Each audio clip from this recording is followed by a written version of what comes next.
लोग कहते हैं महाराज जी हम पूजा पाठ बहुत करते हैं, कोई फल ही नहीं मिलता। तुम दिन भर राम राम जपो और दिन भर राम राम जपो और दिन भर झूठ बोलो, दिन भर छल कपट करो, तो उस राम राम का अर्थ क्या है बताओ? कोई झूठ बोले और राम राम जपे तो उस राम राम का अर्थ है? 100 बार राम राम बोलने की जरूरत नहीं है साहब। तुम सच्चे राह पर चलो, कभी झूठ ना बोलो, ईमानदारी की रोटियां खाओ और फिर एक राम बोल दो, वो 1 करोड़ के बराबर है। एक वो तुम दिन भर राम राम जपो और झूठ बोलो, छल करो, कपट करो। आज इसलिए तो भक्ति का प्रभाव समाज में दिखता नहीं है। भजन रोज कर रहे हैं, आप लोग क्या कहते महाराज जी हम तो माला खूब जपते हैं, हमें तो भगवान मिले नहीं, हमारा तो भगवान का साक्षात्कार नहीं हुआ, कुछ फर्क ही नहीं पड़ा। क्या तुम्हारे जीवन में धर्म उतरा है? क्या तुम सत्य के राह पर चले हो? क्या तुम्हारे अंदर से छल कपट गया है? तुमसे किसने कहा कि तुम दिन भर राम राम जपो? तुमसे कहा जाता है तुम झूठ छोड़ दो, हर गलत काम छोड़ के केवल एक बार सच्चे मन से एक राम का नाम जप लो, वो एक बहुत, लेकिन ईमानदारी से। कर्म करता हुआ व्यक्ति, एक बार क्या हुआ, नारद जी वैकुंठ गए, वहां भगवान एक कागज पर, एक भोजपत्र पर कुछ बना रहे थे। तो नारद जी ने यूं ही पूछ लिया, प्रभु आप क्या बना रहे हैं? भगवान बोले कि मैं भक्त के लिए घर बना रहा हूं, ड्राइंग तैयार कर रहा हूं, फिर विश्वकर्मा से इसी नमूने का सुंदर सा दिव्य लोक बनवाऊंगा और लोक अपने एक भक्त को दूंगा। नारद जी बोले लगता है हमारी तैयारी चल रही है, हमारे लिए भगवान घर बनवा रहे हैं, क्योंकि हम बहुत बड़े भक्त हैं भगवान के, हमसे भी बड़ा कोई होगा। चलो, नारद जी तो जिज्ञासु हैं। नारद जी ने कहा प्रभु क्या नाम है उस भक्त का? भगवान बोले भक्त का नाम नहीं बताएंगे। नारद जी बोले प्रभु बताओ क्या नाम है उस भक्त का? भगवान बोले उस भक्त का नाम है रामदीन। रामदीन। अच्छा, तो भगवान उसके लिए घर बना रहे हैं? हाँ। नारद जी बड़े दुखी हो गए, प्रभु हम आपके इतने बड़े भक्त हैं, हमारे लिए कभी घर नहीं बनाया, क्या हमसे भी बड़ा भक्त है वो आपका रामदीन? हाँ, अच्छा एड्रेस दो, पता दो, हम जाके देखते हैं कि भक्त है कि ऐसे ही है। भगवान बोले जाओ फलाने गांव में, फलाने खेत में उसका छोटा सा घर है और वो किसान है, खेती करता है, उसकी पत्नी है, उसके बच्चे हैं। अब चले नारद जी तो देखा एक किसान था, एक 2 बैल, और वो हल चला रहा था खेत में, और हल चलाता जाए, जुताई और बुवाई करता जाए, और श्रीमन नारायण श्रीमन नारायण हर थोड़ी थोड़ी देर में वो कहता जाए, हे श्रीमन नारायण मैं आपको कभी भूलूं नहीं। बस इतना कहता जाए कि हे श्रीमन नारायण मैं आपको कभी, आप नहीं बोलेंगे ना, हे श्रीमन नारायण मैं आपको कभी भूलूं नहीं, हे श्रीमन नारायण मैं आपको कभी भूलूं नहीं। ऐसा वो बार बार बोल रहा था। अब नारद जी बोले लो ये तो थोड़ी थोड़ी देर में नारायण नारायण बोलता, मैं तो दिन में रेगुलर नारायण नारायण जपता हूं।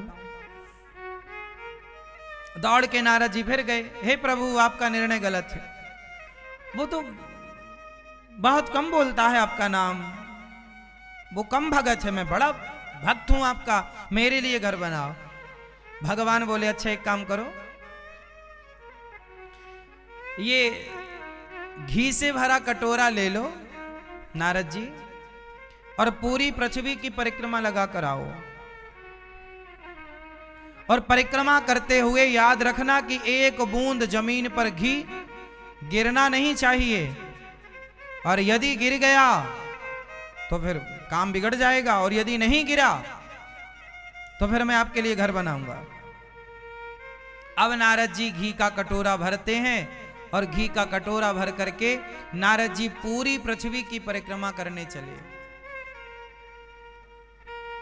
पूरी पृथ्वी की परिक्रमा नारद जी ने की, और घी का कटोरा भर के रखा।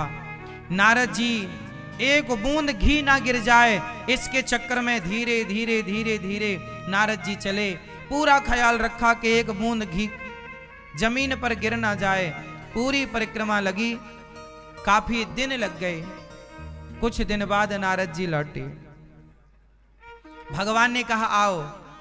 नारद जी ने कहा प्रभु ये रहा घी का कटोरा, एक बूंद कहीं नहीं गिरा, आप चेक कर लो। भगवान बोले वो तो सब ठीक है, ये बताओ कि इन दिनों में आप घी का कटोरा लेकर जब चले, इस दौरान आपने मुझे कितनी बार याद किया? नारद जी बोले प्रभु क्षमा करना, पूरा ध्यान घी पर था, तो आपको जरा भी हम याद नहीं कर पाए। नारद जी से भगवान ने कहा कि तुम तो फुर्सत हो, तुम्हारे तो कोई काम नहीं है, तो तुम दिन भर नारायण नारायण जपते हो, लेकिन देखो आज तुम्हें हमने जरा सा काम दिया तो तुम उस काम में हमें भूल गए कि नहीं। लेकिन वो रामदीन, वो किसान सारा काम करता है, अपनी गृहस्थी का सारा काम करता हुआ हर थोड़ी देर में कहता रहता है श्रीमन नारायण मैं आपको कभी भूलूं नहीं। वो काम करते हुए मुझे याद रखता है। तो आप ही बताओ कि बड़ा भक्त कौन है? जिसके पास कोई काम ही नहीं है वो राम राम जपे तो क्या बड़ी बात है। तेरे पास तो काम ही नहीं है कुछ, राम राम जप। लेकिन जो काम करते हुए राम राम जपते हैं वो गृहस्थ होते हैं, और भगवान उन भक्तों से अत्यधिक प्रेम करते हैं जो कर्म करते हुए प्रभु को याद रखते हैं, जो कर्म करते हुए प्रभु को। इसलिए काम पूरा करो, जिम्मेदारियां पूरी करो, पर प्रभु को याद रखो, और जो भी धन दें भगवान उस धन का सदुपयोग करो। गृहस्थ आश्रम बहुत श्रेष्ठ है। ये दास अनिरुद्ध भी गृहस्थ आश्रम में है, और हम गृहस्थ में रहकर ही अपना सारा कार्य करते हैं। माँ की सेवा हो चाहे अन्य क्षेत्र की सेवा हो, और सेवा धन आए तो धन को धर्म से जोड़ना, यही हम गृहस्थों का धर्म है। धन से तिजोरियां नहीं भरनी। बच्चों के लिए धन जोड़कर नहीं रखना, बच्चों को टैलेंट दो, बच्चों को योग्यता दो, काबिल बनाओ। उनके लिए प्रॉपर्टी, उनके लिए संपत्ति जोड़ने की जरूरत नहीं। जो आपके पास है वो तो बच्चों के पास जाएगा ही जाएगा, लेकिन बच्चों को धन देने के पहले योग्यता दे दो, और अपनी कमाई का समाज की सेवा में लगाओ। बच्चों से कहो बेटा जिस टैलेंट से, जिस गुण से हमने कमाया तुम भी कमा लो। आज समस्या क्या है? व्यक्ति जोड़ता है, इतना जोड़ता है कि उसकी 10-20 पीढ़ी बैठी बैठी खाए।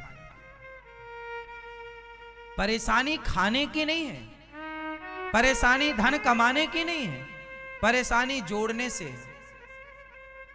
इकट्ठा करना चाहता है, वो चाहता है मेरे बच्चे को कुछ करना ना पड़े बैठा बैठा। ना, आप फिर अपने बच्चों को अपाहिज बना रहे हो। यदि आपकी ये भावना है कि मेरे बच्चा कुछ ना करे, बैठा बैठा खाए, तो फिर आप अपने बच्चे के सबसे बड़े दुश्मन हैं।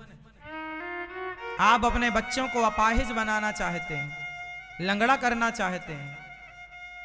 बच्चों को काम दो, बेटा करो, कमाओ, हम जो कमाएं सेवा। बच्चों को भी सेवा का संस्कार देकर मरना कि बेटा हम मर जाएंगे तुम भी सेवा करना। सेवा समाज की परोपकार। अपने लिए जिए तो क्या जिए, अपने लिए जिए तो क्या जिए, इस जिंदगानी को सहारा दूसरों को दो, अमर कर लो कहानी को। अपने लिए तो पशु पक्षी भी जीते हैं, सभी में बांट कर खाए उसे इंसान कहते हैं। आज आप लोगों के पास पैसे की कमी नहीं है मेरी मां, आपके पास केवल पैसे का सदुपयोग करने का भाव की कमी है। आपके पास बहुत पैसा है इसलिए तो बच्चे क्लबों में जा रहे हैं। पैसा क्लबों में खर्च हो रहा है, ये पैसे का सदुपयोग है कि दुरुपयोग है?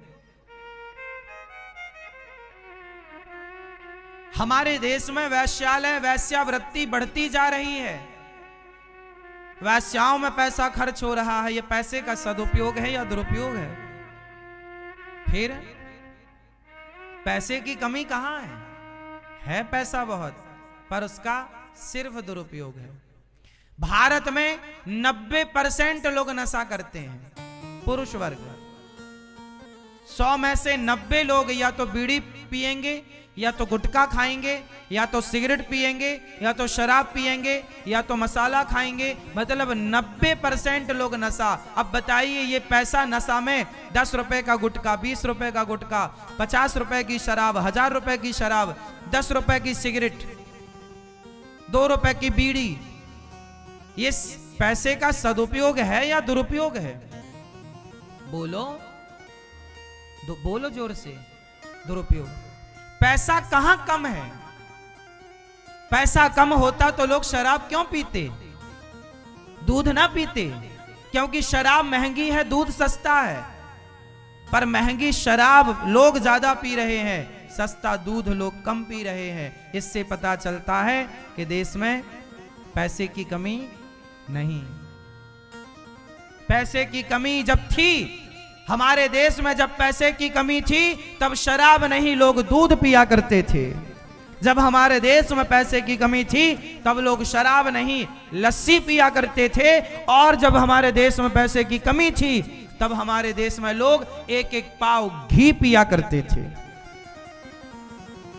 जब कमी थी पैसे की तब घी पीते थे। आज पैसा बहुत है तो 1000 रुपए की शराब पी लेते हैं और पूरी रात पराई औरतों के संग, पराई मर्दों के संग थिएटरों में जाकर, वहां पर वारों में जाकर के, क्लबों में जाकर के लोग भांगड़ा डिस्को एक साथ कर रहे हैं। तो पैसे की कमी कहां है? पैसे की कोई कमी नहीं है आज किसी के पास। कमी होती तो सिगरेट क्यों पीता आदमी, धुएं में क्यों उड़ाता पैसा? पैसा है इसलिए तो पैसे की कोई वैल्यू नहीं, उड़ने दो, धुआं ही तो है।